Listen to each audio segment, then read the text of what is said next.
Hey, everybody. This is Stock Talk from Studio 59. Phil Pinelli from Stock Talk on Substack. With me today, as usual, is Eamon O'Malley from Capital PLC, Clinton Smith from Clinton S. Smith of Substack, and Lon Cunningham from DG Matrix. And we're excited to talk to him today about some of the things going on. Uh, Lon is the chief commercial officer of DG Matrix, and they've been around 20 years. They got a lot of stuff that we can kind of dive into here, and maybe we can keep the power moving within the AI infrastructure. So, with that, thank you, Lon, for being here. Great. Pleased to be here and great to see you again, Phil. Yeah, great to see you again too, Lon. It's been a while, too long.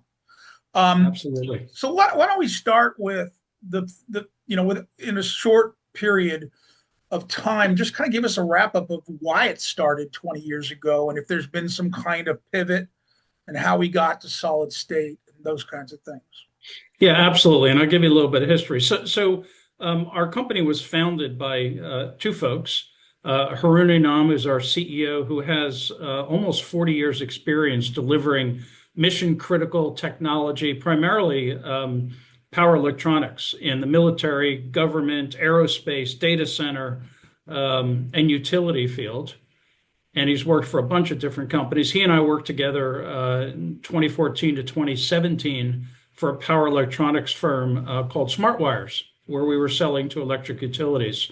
Co-founder Dr. Subhashish Bhattacharya is a distinguished professor at North Carolina State University, and he's the leading authority globally on solid state transformers. In fact, he's been doing solid state transformers for 20 years, as you said, delivering them to the US Navy. And more than 50% of the peer reviewed papers in the world have his name on them. So the company was formally set up about 4 years ago, but as you said, we've got 20 years experience in this technology, and we've been delivering. We delivered our first generation product 3 years ago, our second generation product last year, and we're working on several new products which we'll bring to market this year and next. Nice, cool. And from where are you guys at right now in terms of the people using the product? I mean, is this still in the testing phase? Do you have hundreds and hundreds of clients? Where are we at there? Yeah, so we don't have hundreds and hundreds, but let me tell you a little bit of history because I think it's very interesting. So when we started a few years ago, we really started as an EV charging company. Hmm. And with the change in politics recently, and the sort of the move away from renewable energy, we shifted to electrification, meaning microgrids, and have done a lot of work in the C&I microgrid space. And I can tell you some stories about some of the clients we have. But 18 months ago, we got a call, and a guy asked us a bunch of questions about our technology. And then he said, I have two more questions to ask. The first one is, does it work? We said, oh, absolutely, it works. And the second question he said is, can you put it in data centers? We said, I don't see why not. And he said, well, I am the distinguished scientist and chief data center officer for NVIDIA. And we're delivering a new chip to market in the next couple of years. And there's going to be a lot of noise about data centers and the impacts on the grid, et cetera, as we bring these new chips and we move to DC, et cetera, et cetera. And we think your technology can help. So over the last year or so, we've worked with NVIDIA and a whole bunch of storage and supercap companies to test their technology in our lab to deal with some of the transients and the pulse load issues that come from AI data centers. And it's fascinating because what we've seen is traditional storage basically fries within about 12 to 24 hours. Um, Generators get the shafts ripped off of them pretty quickly. But we've proven in our work with NVIDIA that we can help manage the pulse loads and route them into a battery or a super cap and protect the grid, protect generators, protect other equipment. We're really excited about the opportunity. So we've got deployments with C&I clients. We've got deployments with different OEM partners, storage, EPCs, et cetera. We have deployments with EV EV hub, large hubs. Um, and we will be deploying in data center environments later this year. Okay. Now, Awesome. I'm gonna back off asking questions in just a second. Let these guys jump in because I'm sure they're chomping at the bit to do so. So the couple of years ago thing with respect to NVIDIA getting in touch with you, are we talking about Vera Rubin here? Are we talking about the next generation beyond Vera Rubin? At what point do they need the kind of thing that you have? For your audience, let me just raise my hand and say I'm not an engineer. In fact, we've got over 300 engineers in our company. 18 of them are PhDs. I'm one of the few guys that isn't. So you may stump me on some of your technical questions, but it's the chip that's coming out next year that's going to move people to 800 VDC. Yeah, which I actually well, go ahead and ask a question, you guys, and I will bring something up that I've got a photo of here. Just please keep going with that. I think that's pretty significant in the marketplace, and I'm curious to see how that's going to unfold for sure.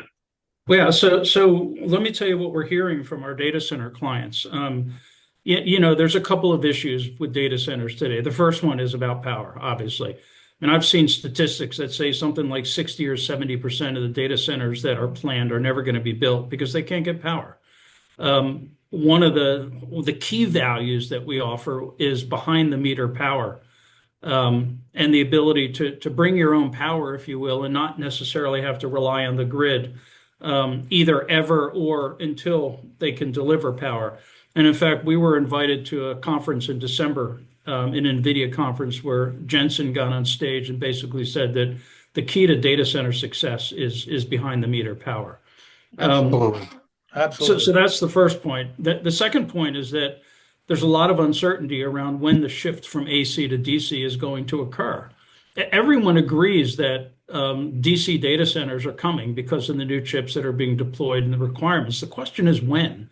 And one of the things that we can do with Interport, by the way, that's the name of our solid state transformer, Interport.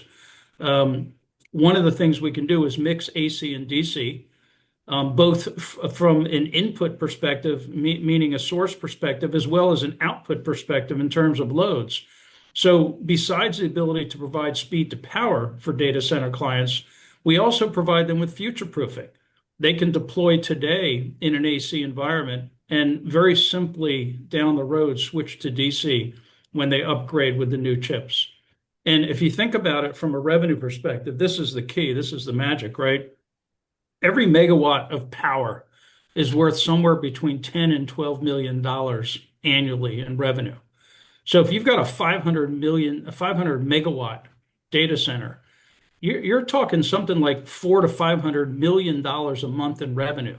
So if we can help you bring power to your data center faster, for every month that we bring, it's worth, $500 million. If we can help you down the road migrate from AC to DC, every month we do it faster. Every month that you're not down is worth $400 to $500 million. There's a lot of value and a lot of opportunity with the clients that we're talking to. And we're talking to hyperscalers, neo clouds, data center developers, OEMs. If you go to our website, you'll see that there's a press release we just did around our partnership with Exawatt, who is a next generation power company. We're partnering with them to help power data centers. So it's the gold rush of the 2020s. It's a beautiful thing. Phil and I got to live through the whole telephony gold rush. Yes, we did. The dot-com boom, and now we get to live through the power gold rush. Round two. Which I hope is just as much fun. Now, one thing I wanted to mention was that, and I know, Eamon, I got to give you a shot here, but I wanted to show you guys again this photo that I have of this one. So the bottom one is the future. That's the 800 VDC distribution, and it uses 45% less copper. I'm assuming you guys are seeing this okay, right? Not yet. Not seeing the share just yet. No. Sorry, didn't want to interrupt, but just didn't want to miss it. No, my bad. Try that And by again. the way, what I tell you, I'm sold already, Lon. I don't see. I'm seriously though, because being in the industry and even working with major data centers right now, I personally know that behind the meter is where the answer's at, and these challenges that DG Matrix is going to solve. And I didn't know about the changes coming down the line with the chips, so that would be a major brick wall for a lot of people. Looks like DG Matrix is going to be the ones to go to Yep. unlock those And revenues. I'll talk in a minute about the value that we're providing to EPC companies like yours. Matter of fact, I pulled these down right off of NVIDIA's Yeah, website there you go. today. Yeah. Okay. So the 800 VDC is the one on the Awesome. bottom there, and it uses 45% less copper. That's huge. Wow. And the issues that Eamon and I and Clinton have been dealing with in these podcasts with respect to other people that have been on the podcast to discuss what they're worried about or trying to avoid or what have you. So it looks so much cleaner to me when you look at the today versus the future. Right. You get rid of a lot of garbage basically. So I'll stop sharing, but I wanted an opportunity for people to see what it is that they're talking Yep. about going from 415 to 800 VDC. Right. Very cool share, by the way. Go check that out and pull it down. It Eamon, really you got is. something? I'm sure you do. Yeah. Yeah. Thank you so much for going to the behind the meter part because I know at least for me, I was totally unfamiliar with that even just a year ago.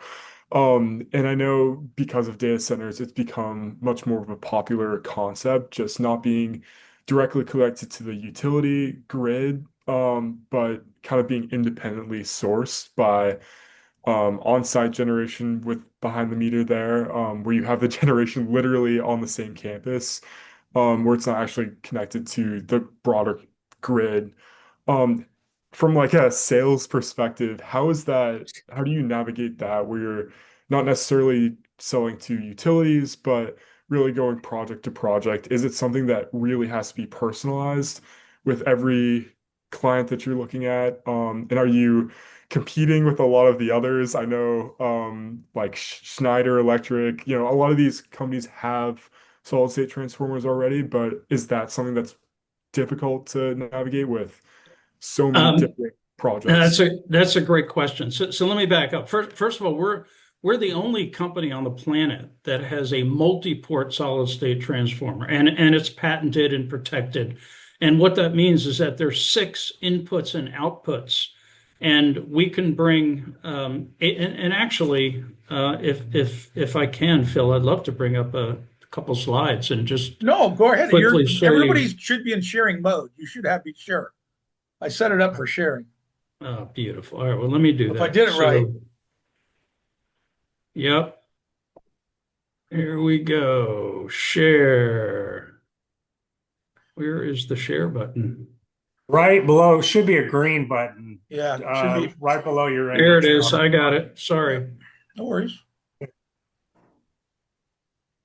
Then you have to hit the one at the top where it says now to go ahead and Yep, start no, I sharing. got it. I know how to do it. There we go. All right. So the multi-port architecture, again, what you see on the left is the low voltage, and what you see on the right is our medium voltage product that will be out next year. But as you can see in the slide, it's the only thing that can really, it's a blender. It can take any AC or DC source at different voltage levels, put it all together, and then send it out to a data center, send it out to a C&I building, send it out to a fleet charging hub, et cetera, and make decisions about which sources and loads are being used and balanced in less than a microsecond. And this is how we protect from transients, for example. This is how we provide UPS, et cetera, and we can talk about that. But to your point, Phil, about the picture and Eamon, your question, this is what a typical microgrid looks like today. You've got all those pieces of equipment, protection equipment, transformers, inverters, et cetera. And in this particular depiction, you have the grid coming in at the top. You have solar coming in on the top right. You have a battery as backup on the top left. You might have a fuel cell or a generator on the bottom left. You might have EV charging as one of your loads, and then you've got the building. And by the way, the building could be a data center, right? Well, the bottom line is that our device gets rid of all of those pieces of equipment. So effectively, it's eliminating and simplifying outside of the white space. So Phil, you showed the picture of what happens sort of inside the white space. This is what happens outside the white space. And the interport is able to provide with its 6 different ports, and you see 6 inputs here, the ability to mix and match and support any type of environment.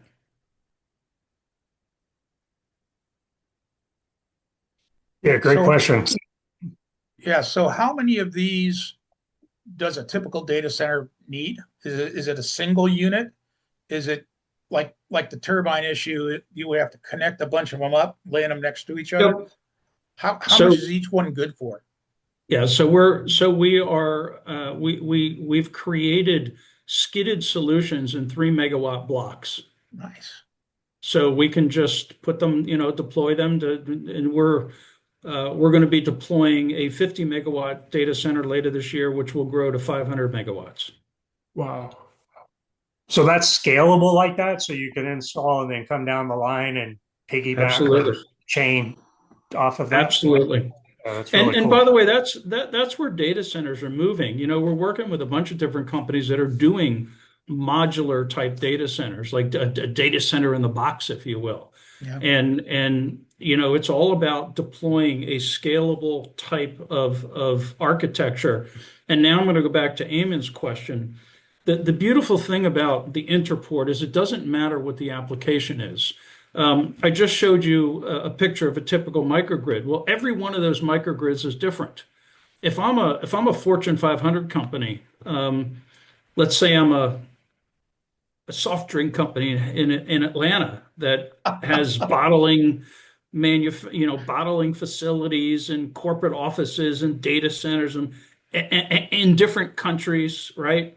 Every single location is going to require a bespoke type of deployment. And it's a huge headache for the corporate folks because they've got to order different things and there's supply chain issues and tariff issues and all kinds of things that they're dealing with. Well, we eliminate all of that. And the bottom line is it's the same box, regardless of whether it's a data center deployment or it's a EV charging deployment or it's a C&I type of deployment, et cetera, which means that you've got a standard piece of scalable, architecture that you can deploy anywhere in the world. That's really incredible. Yeah. And yeah, as you mentioned, I think it was before a lot of, even though it's so scalable and these data centers are continue to kind of like come online, there's been such speculation that there's this AI boom, as I'm sure you're very aware of, and like maybe a lot of these data centers aren't really needed. Is that something that you're concerned about? And are you managing that, or how is that being processed? Well, I mean, yeah, look, they're talking about somewhere between 100 and 150 gigawatts of data center capacity between now and 2030. If you think about how much revenue that's worth, not just to us, but to everybody, to Clinton, et cetera. I mean, it's right, even a fraction of that. The other thing I think that's important too, you've probably seen all the predictions about the risks around the grid, right? The outages that are going to happen, coupled with the fact that the cost of electricity is going up dramatically. So put data centers aside for a second. I believe we're going to see more and more C&I electrification microgrid requirements as as companies realize that they need an energy strategy and that relying on the grid and maybe a small generator for backup. We work with one grocery train, and they basically have a small generator in each of their facilities. And when the power goes out, basically the generator keeps the store open for an hour. It's just enough to get the people out and to close up the cash registers, right? But we know what happens after 3 or 4 hours. All the refrigeration is done, and they have to throw out somewhere between 400 and $500,000 worth of stuff. So they're upgrading to much larger generators and putting other like solar in to make sure that they can have a UPS type of functionality and using the power router or the interport as the device to manage that whole grid. So the answer to your question is I think there's going to be plenty of opportunity as time goes on, not only in data centers, which will continue, but also in commercial C&I and fleet electrification. Look, at the end of the day, we're going to electrify. I mean, it's happening. It's happening around the world. It'll happen in the US, maybe not as quickly, but we're certainly working with a lot of companies that are working with last mile. I mean, you've seen the Amazon trucks driving around, and more of them are moving towards electrification. So there's a huge market out there.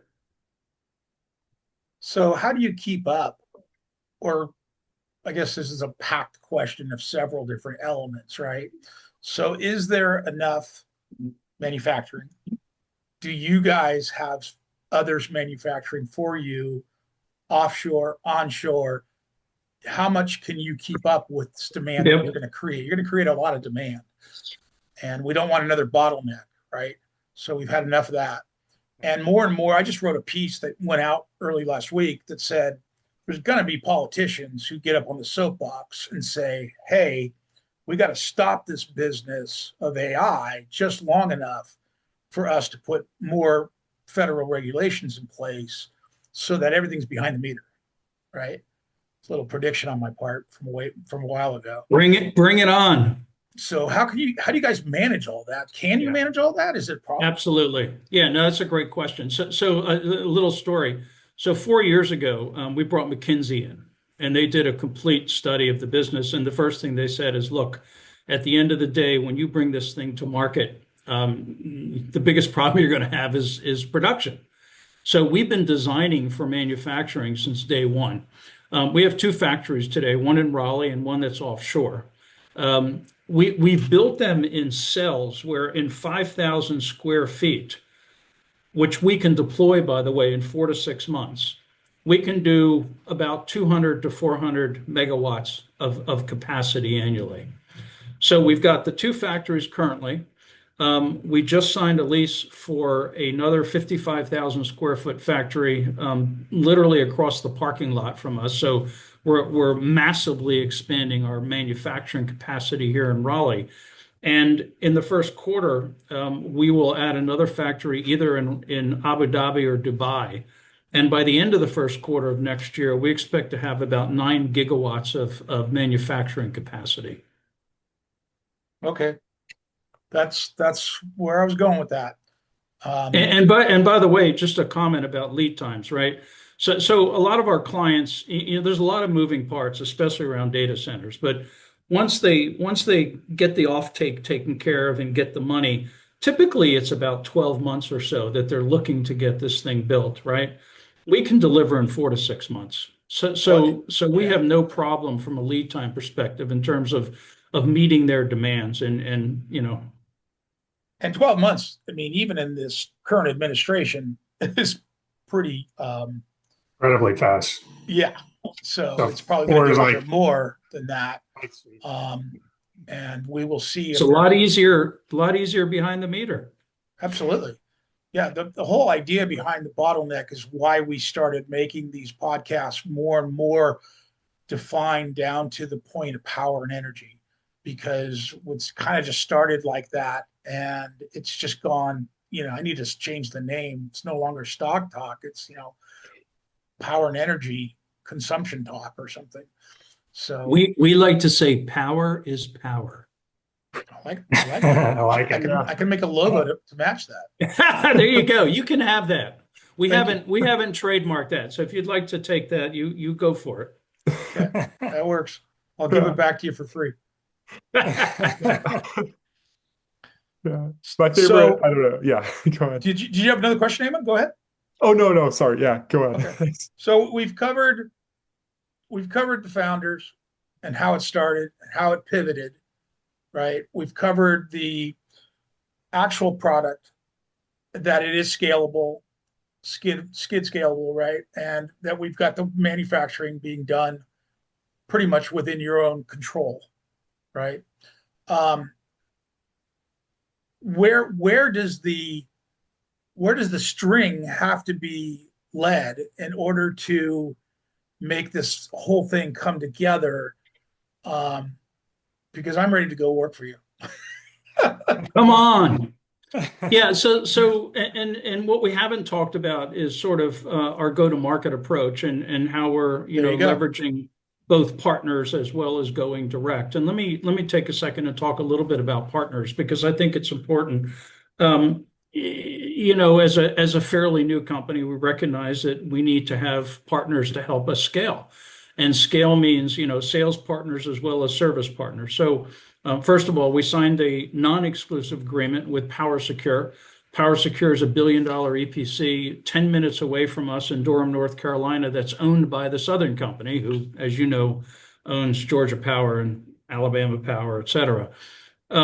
They're a phenomenal partner of ours. And by the way, a leading deployment EPC and a solution partner in terms of turbines for both electrification as well as data centers. And as I said, we couldn't be more thrilled with the partnership we've done with them. They were one of the first folks to commercialize our device, and we've been able to bring all kinds of people through their facility. And as we talked about before the recording started, when you get people out of their office and into our facility or a client's facility, the magic happens. So true. ABB is an investor as well as a client in the sense that we're working with them to commercialize some of our products.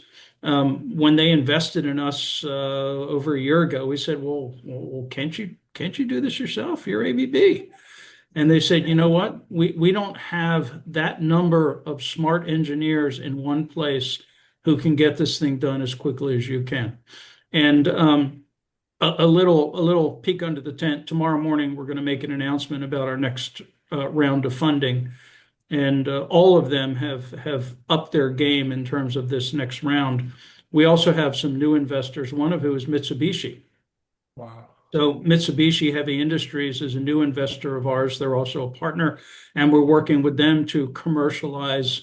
They already have a data center product called One Stop Shop, and the Interport will be baked into their product offering. Good. And they'll help us, sell and service around the world. We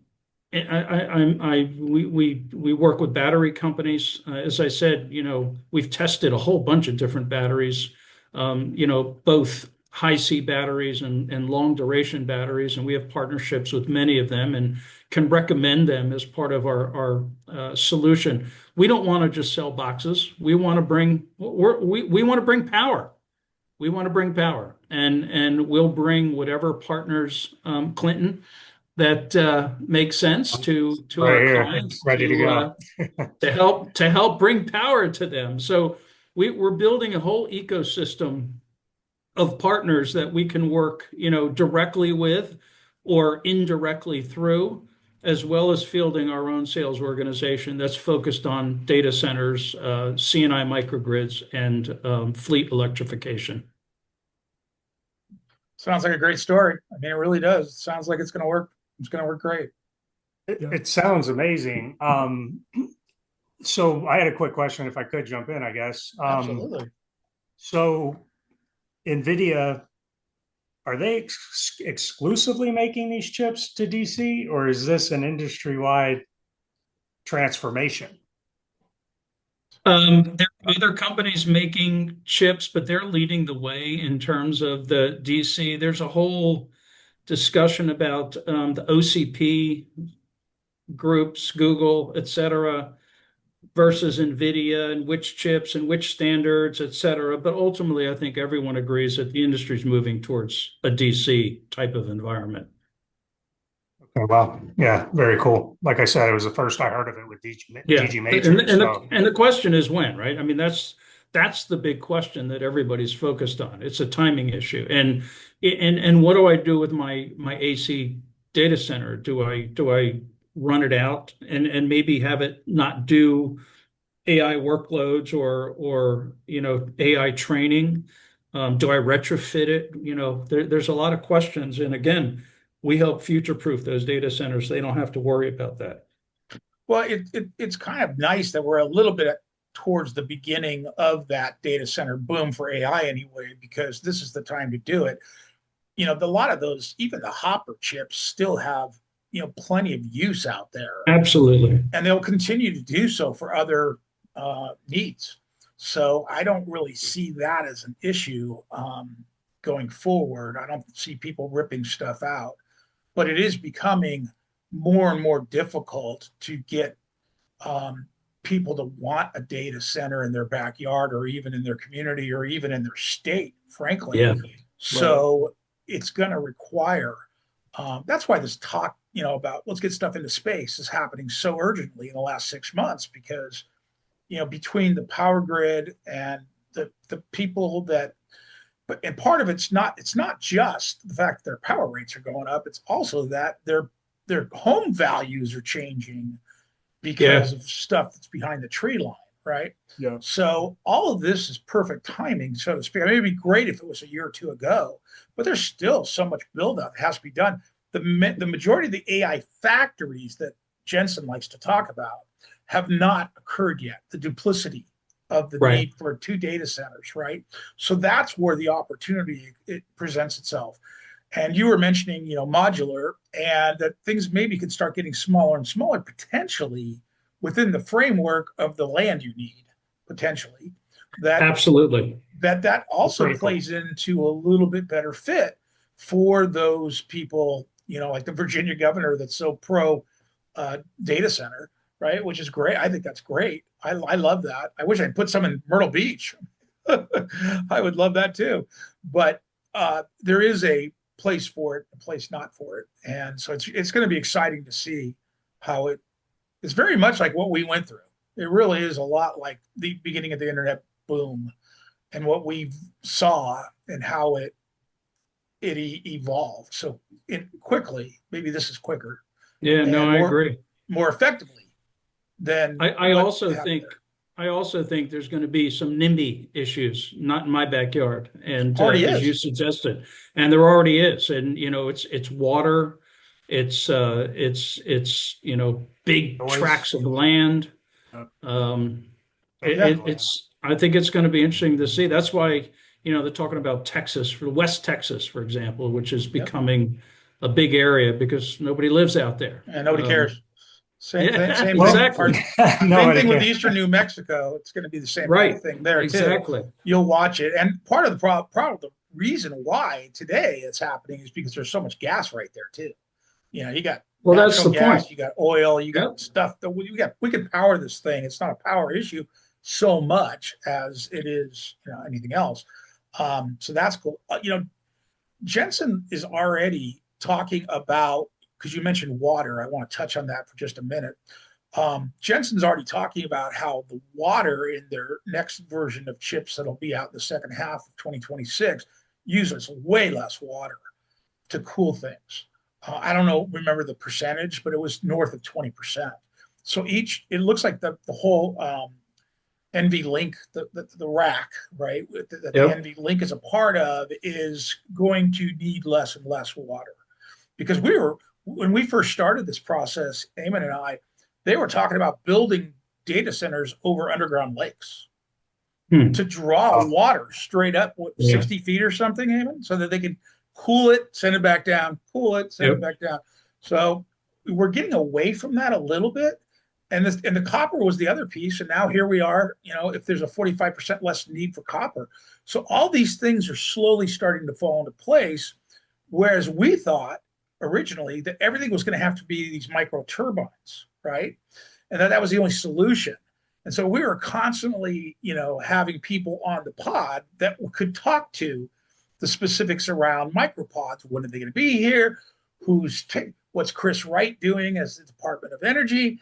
And So it's refreshing to hear that you may have a take, and I truly believe, because I believe in you as a former colleague.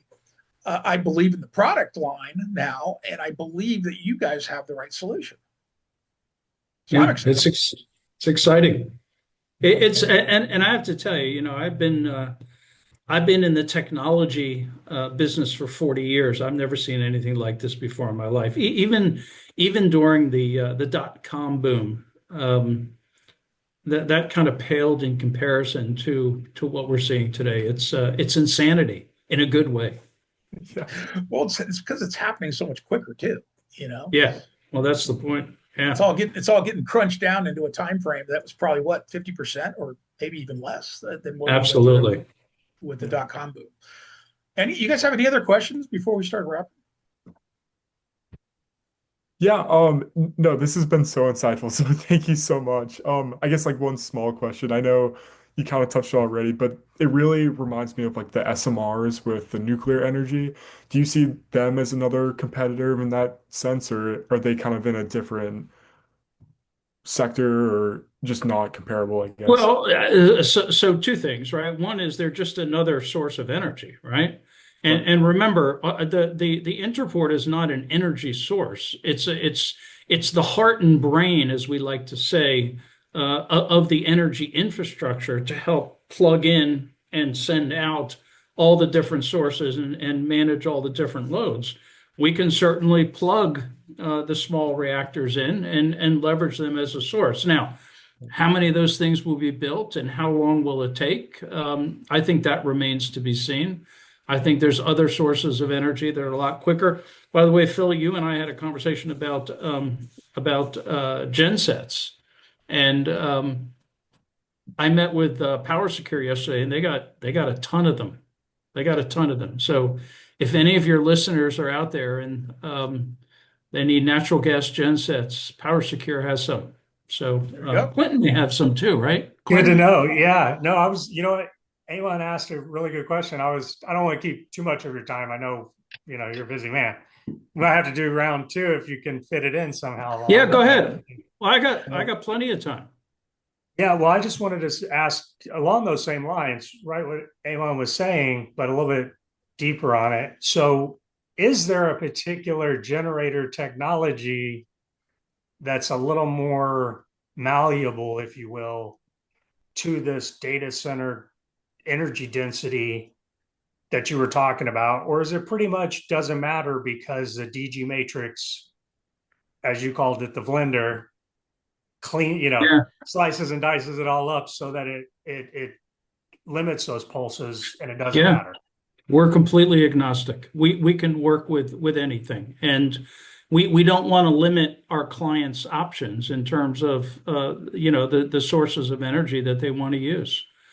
Bring it, we'll We're, plug we're it in and exactly the make it same. work. So yeah. But by the And way, I wanted to just tell you a quick story too about EPCs. Um, back to the question that Eamon asked earlier about complexity and everything, and the story about the Interport basically being a scalable, flexible technology that works in any environment.